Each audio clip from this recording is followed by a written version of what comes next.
Kalena dhamma sawanang etamang kalamutamang. Part 9a. Ajan Bram, bukan siapa-siapa. Seni memadamkan keakuan. Kita semua ingin hidup berjalan lancar.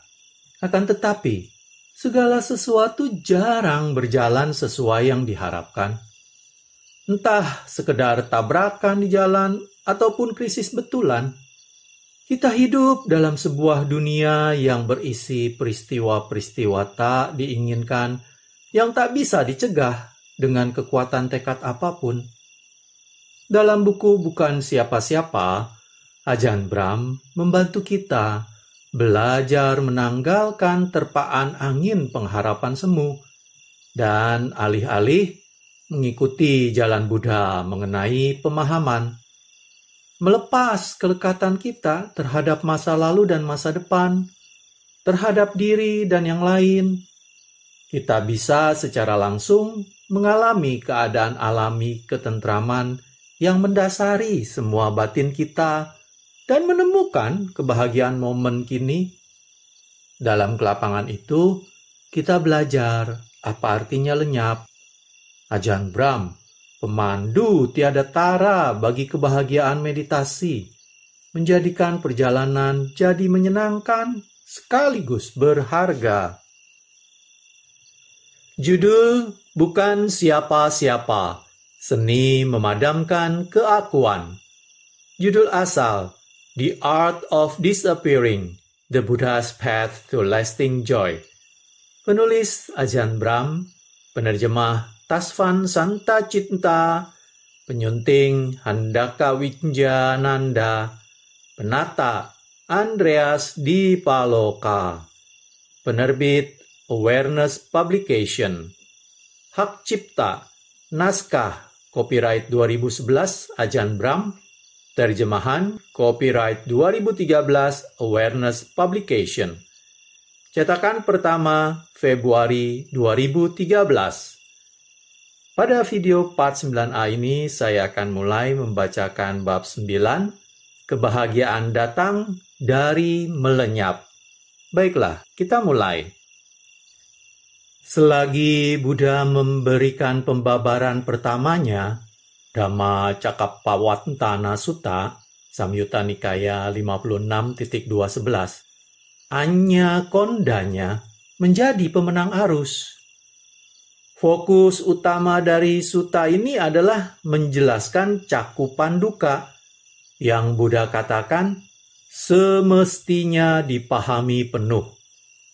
Di antara kelompok 5 biku yang mendengar ajaran itu, hanya Anya Kondanya yang memahami dengan penuh dan lengkap.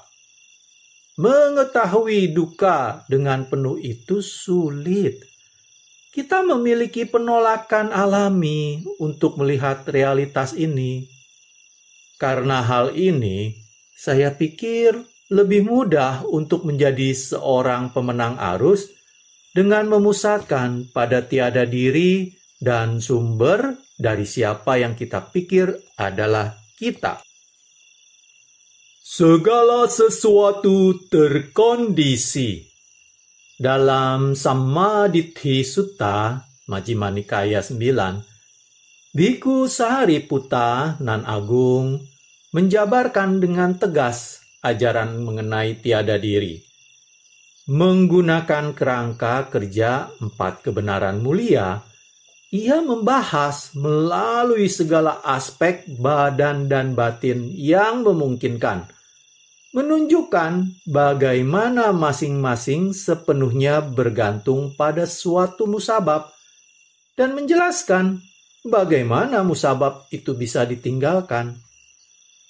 Hubungan kondisionalitas mendalam ini bermakna bahwa setiap hal memiliki musabab. Tiada diri atau Tuhan yang ajek, atau apapun lainnya yang ajek.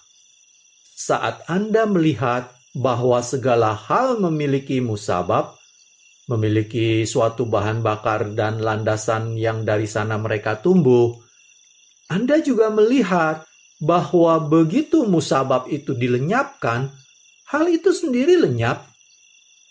Dalam sutta yang sama, Bhikkhu Sariputta membahas melalui musabab yang saling bergantung dan menunjukkan bagaimana bahkan kesadaran pun memiliki musabab, dan bahwa tanpa musababnya tidak akan ada kesadaran.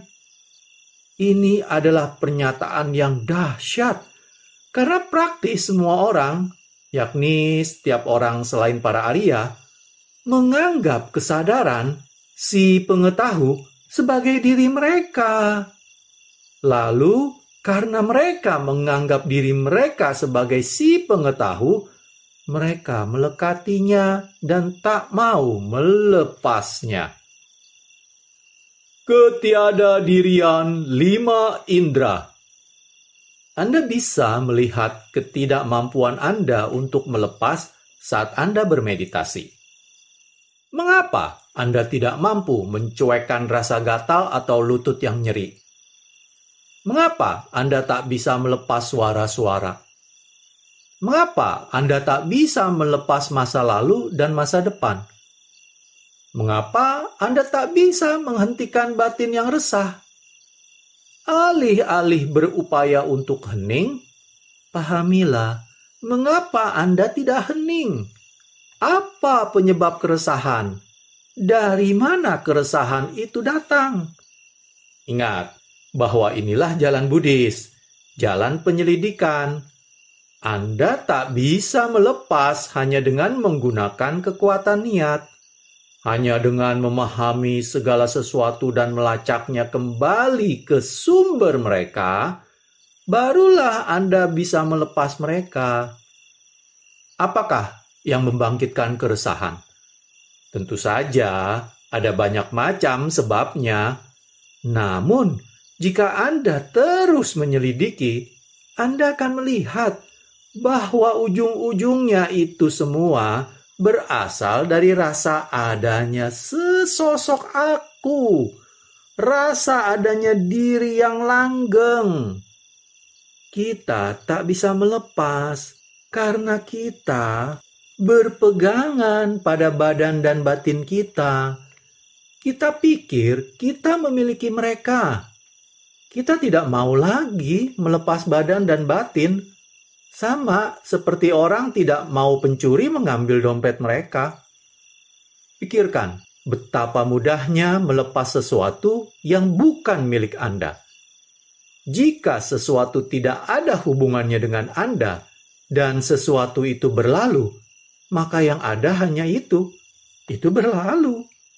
Jadi, jika Anda tak memiliki kesadaran, jika Anda tidak berpikir kesadaran itu adalah kepemilikan Anda yang paling penting, maka Anda tidak cemas saat kesadaran mulai pupus selama meditasi. Jika kesadaran suara pupus dan Anda tak mendengar apapun, Anda tak memiliki kecondongan untuk mengingatkan batin untuk menyalakan kembali indera pendengaran. Anda hanya sekedar tak tertarik. Anda membiarkan indera itu pergi. Ketika bagian-bagian tubuh pupus dan Anda tak bisa merasakannya, Anda tak peduli. Anda tak menyalakan indera peraba, karena Anda cukup mau berada dalam keadaan tanpa indera. Pada awalnya, ini berarti melangkah keluar zona nyaman Anda. Karena cara biasa Anda mengalami dunia ini melalui indera-indera tak lagi tersedia bagi Anda. Namun, Anda mau pergi ke sana karena Anda memiliki keyakinan, dan oleh karena Anda mulai memahami bahwa indera-indera bukanlah milik Anda. Makin Anda memahami bahwa kesadaran indera bukanlah Anda, makin sedikit Anda mencemaskannya.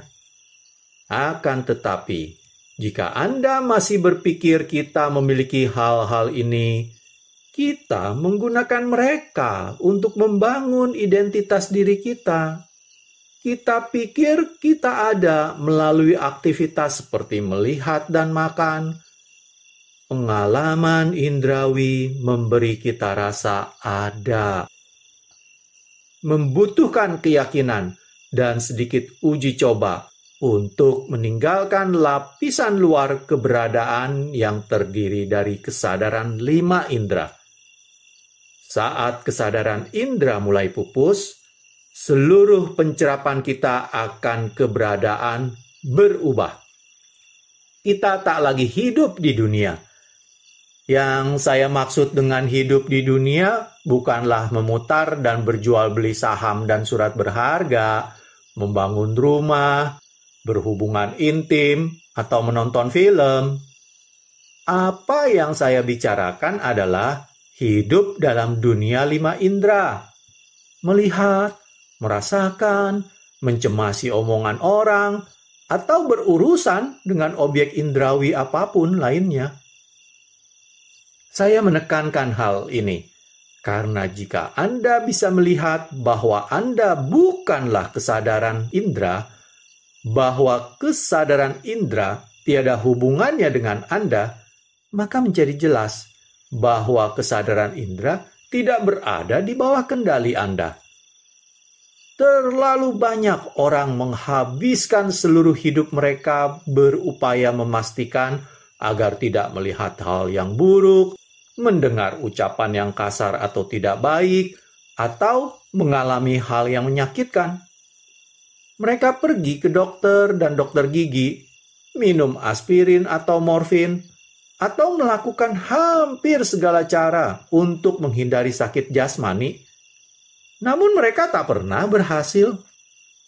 Mereka tak bisa melakukannya karena pengalaman tak menyenangkan ini memiliki musabab seperti alam dan kama. Musabab ketuaan, kesakitan, dan kematian adalah kelahiran. Anda sudah terlahir, jadi Anda terjebak. Anda akan mengalami nyeri dan ketuaan, sakit, melemah, dan mati. Karena Anda tak bisa meloloskan diri dari hal-hal ini, Anda perlu menerima mereka dan menghentikan perjuangan. Tak kala Anda memahami bahwa indera-indera tiada hubungannya dengan Anda secara alami akan melepas kepedulian Anda pada mereka dan membiarkan mereka lenyap, termasuk bahkan nyeri dan sakit. Bagaimana Anda bisa dalam rasa sakit hebat dan masih tersenyum? Jika indera tiada hubungannya dengan Anda. Begitu pula rasa sakit. Lalu, jika rasa sakit tiada hubungannya dengan Anda, maka itu bukan sesuatu yang penting bagi Anda, dan Anda bisa semata-mata mengabaikannya. Anda hanya memerhatikan sesuatu jika Anda pikir itu penting. Sangat menarik untuk merenungi apa yang penting bagi orang. Saat mereka menonton sepak bola atau film di televisi, mereka menyantap makan malam TV ini. Namun, mereka bahkan tidak mencecap cita rasa makanannya. Itu tidak penting bagi mereka. Pertandingan atau film adalah yang penting. Mereka mungkin bahkan tidak tahu apa yang mereka makan. Bisakah Anda mengamati napas dengan pemusatan seperti itu ketika Anda sedang makan, sampai Anda tidak tahu apa yang Anda makan? Bisakah Anda merenungi 3 ciri ketak-tetapan, duka, dan ketiadadirian sampai sedemikian tahap sehingga Anda bahkan tidak menyadari cita rasa makanannya? Alasan mengapa Anda menyadari cita rasa itu karena Anda pikir itu penting. Dan alasan mengapa itu penting bagi Anda adalah karena pengalaman indrawi Anda membentuk suatu sensasi diri, sensasi identitas, sensasi menjadi. Namun, dalam praktek Buddhisme, Anda berjalan di arah yang berlawanan. Ketika Anda merenungi dan memahami ajaran Samaditthi Sutta, Majjhima Nikaya 9, atau Anatta Lakkhana Sutta, Samyutta Nikaya 22.59, Anda melihat segala sesuatu dengan cara yang berbeda. 5 indera tidak ada hubungannya dengan Anda. Mereka dinyalakan karena musabab, yang berarti mereka juga bisa dipadamkan saat musabab itu dilenyapkan. Ketika indera-indera itu dipadamkan, itu bukanlah hal besar. Anda tak peduli. Anda tidak menyalahkan mereka lagi. Anda melepas mereka. Saat 5 indera lenyap untuk periode waktu yang lama, Anda memasuki jhana. Rumus Pali untuk jhana pertama meliputi ungkapan Vivincewa kamehi, menyunyi, terpisah, jauh, dan tak terlibat dengan kegiatan 5 indera. Anda tak bisa merasakan tubuh karena batin berada di luar jangkauan 5 indera selama durasi pencapaian jhana itu. Anda melihat bahwa 5 indera bukanlah Anda, yang merupakan wawasan penting yang mulai membuktikan ajaran Buddha mengenai tiada diri. Jika Anda belum mengalami jhana, jika Anda tak bisa melepas sampai sejauh itu, tanyakan pada diri Anda sendiri, mengapa? Apakah sebab kelekatannya? Apakah sebab kepedulian Anda terhadap tubuh fisik dengan suara, perasaan, hayalan, impian, dan dialog batin? Ingatkan diri Anda bahwa ini semua berada dalam lingkup 5 indera dan tiada urusannya dengan Anda. Kesadaran indera berlanjut terus karena sebab-sebab. Dan salah satu sebab utamanya adalah minat dan keterlibatan Anda di dalamnya. Dengan kata lain, kelekatan. Jadi, potong habis dan lepaskan. Tolong camkan bahwa kelekatan itu seperti seutas tali. Di satu ujung adalah apa yang Anda lekati. Namun, di ujung lainnya adalah tempat kelekatan itu berasal. Terlampau sering ketika kita bicara mengenai kelekatan, kita bilang bahwa kita melekat pada makanan, seks, film, atau tidur. Namun kita lupa apa yang sebenarnya melekati hal-hal itu. Apakah ujung lain dari tali ini? Itu adalah identifikasi Anda terhadap hal-hal. Masalahnya adalah sang aku di dalam. Aku perlu tidur, aku perlu baca buku, aku perlu mendengarkan radio, aku perlu. Jika meditasi Anda tidak mendalam itu karena aku terus berpegangan pada kesadaran indera. Kesuksesan dalam meditasi bukan hanya soal mengamati napas selama jam demi jam, menemukan tempat sunyi di dalam hutan, menjaga suhu kamar Anda, atau tidur dengan takaran cukup. Kondisi fisik bisa saja sempurna, namun itu tidak cukup. Suatu hal lain diperlukan. Sesuatu yang lain itu adalah melihat dengan mendalam bahwa 5 kesadaran indera tiada hubungannya dengan Anda. Saat Anda melihat bahwa mereka bukan urusan Anda berhenti bermain dengan mereka. Dan kemudian Anda meninggalkan mereka dan mengamati mereka memupus. Saat mereka pupus, Anda memperoleh wawasan cerah yang penting. Kebahagiaan jhana muncul karena segenap timbunan duka 5 indera telah lenyap. Melepas kesadaran batin. Langkah berikutnya, dan ini penting karena banyak orang terlekat pada tahap ini. adalah melihat batin, cinta, sebagaimana tepat itu adanya. Seperti dengan jenis kesadaran lainnya, musabab dari jenis keenam, kesadaran batin, adalah nama rupa. Inilah yang Biku Sariputta gambarkan dalam kiasan mengenai dua ikat buluh yang bersandar satu sama lain. Samyutta Nikaya 12.267. Nama rupa pada dasarnya adalah objek kesadaran. Karena kesadaran adalah eling akan perasaan, pencerapan, dan kehendak. Inilah aspek universal pengalaman. Nama, rupa, dan kesadaran bersandar satu sama lain.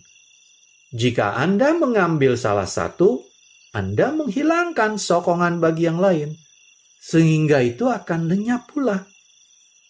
Kesadaran tak bisa hadir dengan sendirinya, tidak menyadari apapun. Jika nama rupa lenyap, demikian juga kesadaran. Inilah yang mulai Anda lihat tak kala Anda memasuki jana-jana yang lebih mendalam. Bagian dari kesadaran batin lenyap. Saat Anda melihat ini, Anda tak akan terpaku pada jana pertama, karena Anda tahu bahwa bahkan kesadaran batin pun tiada hubungannya dengan Anda. Biku Sariputta mengatakan dalam Sammaditthi Sutta bahwa kesadaran itu ada 6 jenis. Bahwa kesadaran memiliki musabab, dan kesadaran itu bisa berhenti. Majjhima Nikaya 9.58. Ia juga mengatakan bahwa jalan menuju penghentian kesadaran adalah jalan mulia berfaktor 8. Jadi, akhir duka meliputi akhir kesadaran. Dengan menunjukkan hal ini, Biku Sariputta benar-benar menggariskan apa dhamma itu sesungguhnya. Adalah satu hal untuk kehilangan sensasi tangan Anda, seperti yang dialami perempuan dalam retret saya bertahun-tahun yang lalu itu. Namun, kehilangan kesadaran Anda itu benar-benar memotong sampai ke intinya. Namun, seperti yang Buddha katakan, inilah bagian dan paket dari akhir duka. Itulah yang membuat kita duduk tegak dan menyadari ke dalam ajarannya. Dan bukan hanya kesadaran yang berakhir, namun juga perasaan dan seluruh faktor lainnya dari musabab yang saling bergantung.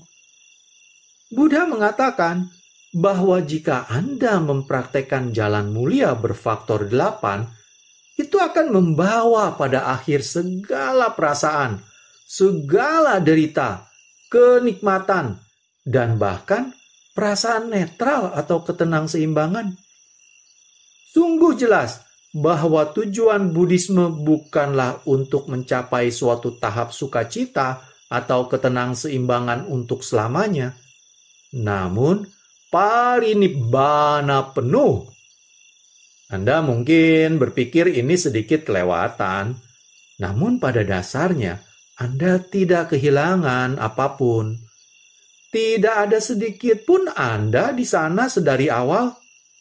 Seluruh ilusi dari Anda memiliki perasaan itu, Anda melakukan sesuatu, Anda sebagai pusat keberadaan ini, kini dipahami sebagai suatu proses sebab dan akibat. Anda mengalami ini dengan keadaan batin yang paling jernih, bahwa tiada sosok apapun di sini, dan Anda dipenuhi sukacita di jalan menuju Nibbana. Duka adalah masalahnya. Sebagian besar orang berpikir bahwa mengakhiri kesadaran itu adalah semacam bunuh diri spiritual. Namun masalahnya adalah, jika Anda tidak melakukannya, Anda menderita bagaikan di neraka.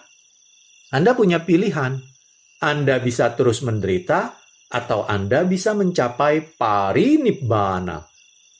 Saat Anda memahami 4 kebenaran mulia dan duka yang terpatri dalam eksistensi, Anda bisa melihat bahwa parinibbana benar-benar satu-satunya pilihan. Tak kala duka mewujud, nafsu dihasilkan. Duka adalah masalah yang Anda merasa wajib untuk melakukan sesuatu yang membuat Anda bergerak dari tempat ini ke tempat itu, dari perumah tangga menjadi biku, dari biku menjadi perumah tangga. Duka adalah hal yang membuat dunia ini berputar. Jika Anda tidak berduka, jika Anda sepenuhnya cukup hati, Anda tidak akan perlu bergerak. Itulah sebabnya makin ada cukup hati dan bahagia, makin heninglah Anda. Alasan mengapa jana adalah keadaan yang luar biasa hening adalah jana begitu penuh kebahagiaan, sehingga tak perlu bergerak, tak perlu mencari kebahagiaan di tempat lain. Taraf Anda bergerak secara fisik atau batin adalah pertanda berapa banyak duka yang Anda alami. Makin banyak duka yang Anda alami dalam meditasi, makin resah Anda. Jika tidak ada atau hanya sedikit sekali duka, Anda bisa duduk berjam-jam, tentram dan hening. Mengapa? Karena bila tidak ada masalah, tidak ada yang harus dikerjakan. Jadi, duka adalah hal yang membuat Anda pergi dari satu tempat ke tempat lain, dari kelahiran ke kelahiran, mencoba menemukan pemecahan. Mencoba menemukan pemecahan terhadap duka adalah makna kehidupan. Namun, akhir duka tak bisa ditemukan di dunia atau di sangsara. Tidak ada alam surga di mana Anda bisa hidup bahagia selama-lamanya. Dan jika Anda merenunginya, Anda akan menyadari bahwa alam surga seperti itu pada hakikatnya tidak mungkin ada. Ambil contoh, makanan terlezat atau bahkan seks yang ternikmat. Jika Anda memuaskan diri dalam hal itu sepanjang waktu, setelah beberapa lama, Anda akan bosan. Itu cuma hal yang sama, lagi dan lagi. Anda tidak bisa hanya memiliki kenikmatan sepanjang waktu, karena kenikmatan apapun, kebahagiaan apapun, bergantung dari apa yang datang sebelum itu. Jika Anda melihat dalam-dalam kenikmatan itu apa, Anda akan melihat bahwa itu hanyalah jeda di antara dua peristiwa duka. Alasan mengapa Anda menikmati makanan Anda adalah karena Anda belum makan selama beberapa lama, dan Anda tidak akan makan lagi setelahnya. Jika Anda terus-menerus menjejali perut Anda 24 jam sehari, apakah Anda akan mencecap makanan itu, apalagi menikmatinya? Suatu alam surga yang hanya bahagia selama-lamanya tidaklah mungkin ada, karena Anda hanya bisa mengetahui kenikmatan ketika Anda memiliki sudut pandang duka. Dengan kata lain, tidak akan pernah ada pemuasan penuh dan akhir dalam dunia ini. Jika Anda bertanya kepada orang, apakah mereka benar-benar bercukup hati? Jangan langsung mempercayai jawaban mereka. Pandang dan lihat sendiri. Sudahkah mereka benar-benar menemukan akhir duka? Ataukah mereka hanya memadamkannya untuk sementara? Saya melihat orang sakit, orang sekarat, orang dengan segala macam masalah yang bisa dibayangkan. Saya melihat orang bahagia pula, namun saya tahu kebahagiaan yang mereka miliki hanyalah jeda antara peristiwa-peristiwa duka. Pada akhirnya, mereka pun akan sakit dan mati. Pasangan menikah mungkin akan bahagia untuk beberapa lama, namun kemudian mereka akan sampai ke tahap bertengkar atau perceraian, diikuti oleh frustrasi, kemarahan, atau depresi. Sebagian orang memiliki masa kanak-kanak yang bahagia, namun kali berikutnya mungkin bisa lain. Yang lain memiliki masa kanak-kanak seperti di neraka, dan dalam kehidupan berikutnya mereka mungkin mendapat orang tua yang sama buruknya atau bahkan lebih buruk. Perenungan seperti ini seharusnya cukup untuk membuat Anda takut terlahir ulang.